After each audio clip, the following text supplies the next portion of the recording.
Traveling from Enugu to Markurdi through Nsukka is a challenging journey, characterized by harsh conditions, regardless of the season. The road, despite being a federal highway, is in a deplorable state, causing immense difficulties for motorists.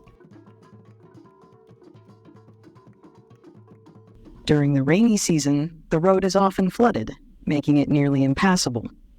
In contrast, during the dry season, it becomes a dusty, rough terrain. The poor condition of the road has led to extended travel times, with what used to be a 3-hour journey now taking much longer.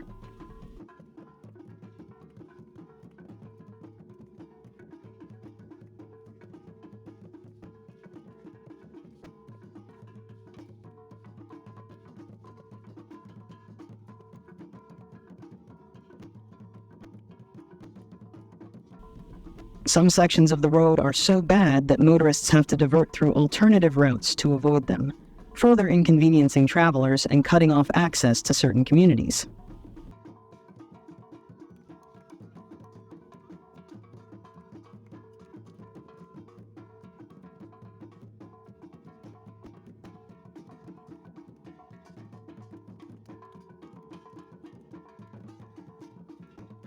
The situation has raised concerns among road users and residents, who feel that such a vital interstate route should receive more attention and maintenance from both the federal and state governments.